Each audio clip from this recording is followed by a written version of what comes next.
வெள்ளைக்கொம்பன் விநாயகனது பேரொரு கருணையினால் இன்றைக்கி மூல நட்சத்திரத்தை பற்றி பேச போகிறோம். மூல நட்சத்திரம் என்று சொன்னால் ஆதி மூலமே என்று அழைத்த அக்கணமே வந்து காப்பாற்றியவர் நமது பெருமாள் திருவோண நட்சத்திரக்கார். மூல நட்சத்திரம் கேதுவால் ஆளப்படக்கூடிய நட்சத்திரம். மூல நட்சத்திரம் என்று சொன்னால் ஆண் நாயை குறிக்கக்கூடியது, காப்பாற்றக்கூடிய தன்மை, காவல் தன்மை உண்டு. மூல நட்சத்திரம்னா வேர்களை சொல்லக்கூடியது. கேது தசை அப்படின்னாலே 7 வருஷம் ஒரு மனுஷனுக்கு. இதில் ஒரு பழமொழி உண்டு, அதாவது குஜவத் கேது சனிவத் ராகு அப்படின்னு. குஜனை போல, அதாவது செவ்வாயை போல கேது செயல்படுவார், சனியை போல ராகு செயல்படுவார் என்றெல்லாம் ஒரு தன்மை உண்டு. ஒரு மனுஷனுக்கு அதீதமான கோபம் வந்தால் அது ராகு, ஒரு பயம், தேவையற்ற பயம் வந்தால் அது கேது என்று கூட சொல்லுவார்கள். எனினும் 6லே கேது இருக்கும் பொழுது ஒரு மனிதனுக்கு தேவையில்லாத கோபங்களும் வந்து விடுகின்றன. ஒரு கட்டடத்தை பார்க்குறோம், ஒரு கட்டடம் ஒரு லென்த்து ரெக்டாங்கிளாக இருந்துச்சு அப்படின்னா அதில் ஏதோ ஒரு கேதுவின் பாதிப்பு இருக்கும் என்பதை அறியலாம். கேது அப்படின்னா நமக்கான எல்லைகளை வகுத்துக்கிறது அப்படின்னு அர்த்தம். அதனால தான் கேது என்றால் கொடி என்றும் மக நட்சத்திரம் என்றும் கேதுக்கு சொல்லுவாங்க. கேது என்று சொன்னாலே அது ஒரு கர்மாவை குறிக்கக்கூடியது. ஏதோ ஒரு கர்மா நம்மிடம் இருக்கிறது என்று சொல்வதை அறிவதற்கு உதவுவது கேது. நாம் போன பிறவியிலே எதிலே ஆளுமை பெற்றிருந்தோம் அப்படின்றது கேதுவை வச்சு தெரிஞ்சுக்கலாம். ஒரு ஜாதகத்தில் லக்னத்தில் கேது இருந்தாலோ 2ல் கேது இருந்தாலோ ஏதோ ஒரு விதத்திலே நாகதோஷங்கள் இருக்கிறது என்பதும் புலப்பட்டுவிடும். இதில் கேதுவை பற்றி தெரிஞ்சுக்க வேண்டியது, கேது என்று சொல்லக்கூடியது விஷமற்ற பாம்பு. பாம்பு விஷம் இல்லாமல் இருந்தாலும் அதை பார்த்தால் பாம்பு என்றால் படையும் நடுங்கும் என்ற ஒரு பழமொழி இருக்கிறது. விநாயகரையும் நாம் கேதுவாக தான் சொல்லுவோம். எனினும் வட இந்திய ஜோதிடத்திலே விநாயகரை புதனாக சொல்லுவார்கள். எனவே தான் ஒரு வயசானவங்களை பார்க்க போகிறோம் அப்படின்னு சொன்னால் வெறும் கையோடு போகக்கூடாதுன்னுவாங்க. வயசானவங்களையோ குழந்தைகளையோ பார்க்க போனால். ஏன்னா புதன் மற்றும் கேது இரண்டுமே நாம் சென்று அடையக்கூடிய ஒரு நிலையை குறிக்கிறது. கேது என்று சொன்னால் ஒரு உயிரணுவாக பிறக்கிறோம். அடுத்தது வரக்கூடியது சுக்கிரனின் நட்சத்திரம். ஆசைகள் தூண்டுகின்றது மனிதனை மாயையிலே வீழ்த்துவதற்காக. பிறகு கிருத்திகை அல்லது உத்திரம் அல்லது உத்திராடம் சூரியன் நட்சத்திரம் வரும்.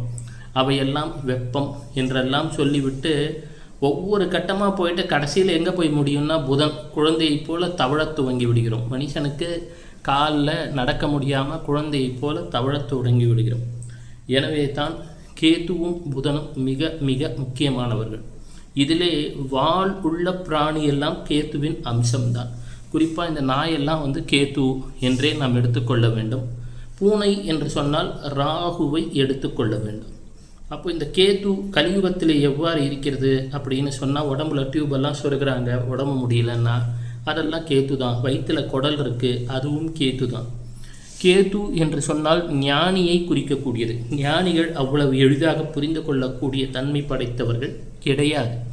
எனினும் அவர்கள் பிட்ஸ் அண்ட் பார்சல்ஸ்ன்னு சொல்லுவாங்க இல்லையா, அதுபோல் சொல்லக்கூடியவர்கள். உதாரணமாக புலிப்பாணி தன் பாடலை சொல்லியிருப்பார். அது 300 பாடல்களுமே அவர் வெவ்வேறு காலகட்டத்தில் பாடியது, தொகுத்தது தான் அப்படின்வாங்க. ஏன்னா ஒரு கேதுவின் தன்மை. உதாரணமாக சொல்கிறேனே, கேது என்றால் முதலிலே வாழ்க்கையில் எதெல்லாம் துன்பத்தை வரும் என்பதை வகுத்து பிறகு நடக்கக்கூடிய நல்லதை நாம் உணர வைப்பவர்கள் கேது என்று சொல்லலாம். லக்னத்தில் குரு இருந்தால் ஹம்ச யோகம்னு சொல்கிறோம். ஆனால் புலிப்பாணியோட ஒரு விஷயத்தை பாருங்களேன், சந்திரனை குரு கடக்கும் பொழுது அது ஜென்மகுரு ராமரையே பாடுபடுத்திச்சு அப்படின்னு. இப்போ மிதுனத்துக்கு ஜென்மகுரு ஓடிட்டுருக்கு. அப்போது அவருடைய திங்கிங் பாருங்கள். அதே போல் 3லே குரு வரும்போது கம்யூனிகேஷனில் கவனமாக இருக்கணும் அப்படின்னு சொல்லியிருப்பார். அப்போ யார்? இப்போ மேஷராசிக்கு 3ல் குரு வந்துட்டுருக்கோம். 4லே குரு வரும் பொழுது சூதாட்டம் போன்றவற்றை தவிர்த்து விட வேண்டும் என்று சொல்லியிருப்பார். அதாவது திடீர்னு லாட்ரி இதெல்லாம் விளையாடக்கூடாதுன்னு. இது யாருக்கு பொருந்தும்? மீன ராசிக்கு பொருந்தும். அப்போது அவருடைய திங்கிங் வந்து கொஞ்சம் டிஃப்ரெண்ட்டாக தான் இருக்கும்.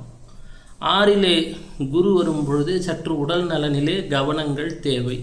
12லே குரு வரும் பொழுது ராமரே வந்து இவர் சொல்லுவார், இவன் ராவணன் அழிந்த கதையெல்லாம் சொல்லியிருப்பார். அப்போது ஒரு லைஃப்பில் ஒரு நெகட்டிவை சொல்லி பிறகு பாசிட்டிவை சொல்கிறாங்க அப்படின்னா அவங்க கேத்து தான். 10ல் குரு பரமசிவன் தட்டேந்தினான்லாம் பயமுறுத்தி வச்சிருப்பார். உண்மைதான். எனினும் அதை சொல்லக்கூடிய விதம் என்பது ஒரு பிளண்ட்டாக சொன்னாங்க அப்படின்னா அது கேத்துவை குறிக்கும். ஒரு ஜாதகத்தில் சனீஸ்வரரும் கேத்துவும் சேர்ந்திருந்தால் அது சைக்காலஜியை குறிக்கும், அல்லது அதே சமயத்திலே ஒரு ஞானியை தத்துவவாதியை குறிக்கும்.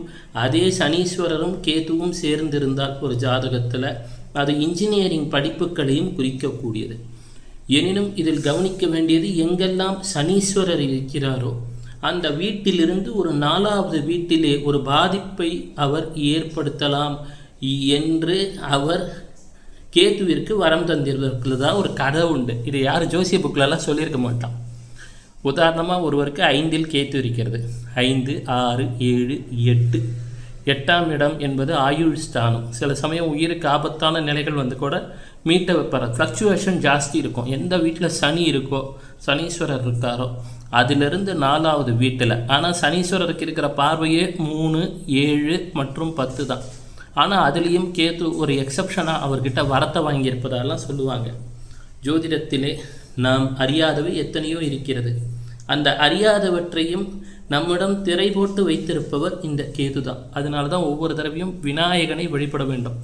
ஒரு வீட்டு வாசலில் விநாயகரை வைக்கிறது கூட அந்த காரணத்தினால்தான். தாய் வழி பாட்டி கர்மாவையும் கேத்து தான் குறிக்கும். இப்பெரும் சிறப்பு. அதனால தான் மூல நட்சத்திரம் கேத்துவின் நட்சத்திரம். இதை ஆளக்கூடிய தேவதைக்கு பேர் நிறுத்தி தேவதைன்னு பேர். காளியோடைய அம்சம். அவள் தென்மேற்கிலே இருக்கிறாள். துன்பத்தையும் நிறுத்தி வைப்பாள். நாம் வேறாக நினைப்பதை ஒரு ஆட்டி நமக்கு ஞானத்தையும் தருவைப்பாள் அந்த பராசக்தி. அப்போது கேது என்று சொன்னால் அது ஒரு தலையற்ற உடல். எனவே இலக்கற்று சென்று கொண்டிருக்கிறது என்பதை நாம் கருத்திலே கொள்ள வேண்டும். மனிதர்கள் நாமும் இருக்கோம். இப்போது ஏஐ அப்படின்றதெல்லாம் ராகு. ஏஐ என்று சொன்னால் ராகு. நான் யார் என்று தேடத் துவங்கிவிட்டால் கேது. அப்போ இந்த ராகுவும் கேதுவும் சேரக்கூடிய சூழ்நிலை வரும் பொழுது விஞ்ஞானம் வேறொரு கட்டத்திற்கு செல்ல துவங்கிவிடும். அப்பொழுது குரு என்ற தன்மை மக்களுக்கு எளிதாக கிடைக்க துவங்கிவிடும். அந்த போன்ற சூழலில் தான் தங்கத்தின் விலையெல்லாம் உலகத்திலே ஒரு காலகட்டத்திலே குறைய துவங்குவதற்கான வாய்ப்புக்கள்லாம் வந்துவிடும். எனவே மனிதனுக்கு பற்றற்ற தன்மையும் வந்து விஞ்ஞான வளர்ச்சியில் ஏஐயும் வளர துவங்கிவிட்டால் இப்பொழுது நாம் தங்கம் என்று சொல்லக்கூடியதை ஒரு கரன்சிக்கு காரணியெல்லாம் வச்சுருக்கோம் இல்லையா, இதெல்லாம் ஒரு 5 ஆண்டுகளுக்கு பிறகு 2031க்கு பிறகு மதிப்பே இல்லாமல் கூட மாறுவதற்கான வாய்ப்புகள் வெகு வெகு அதிகம். மீண்டும் நாளை மற்றொரு வகுப்பிலே சந்திப்போம், சிந்திப்போம். சிவசிவ.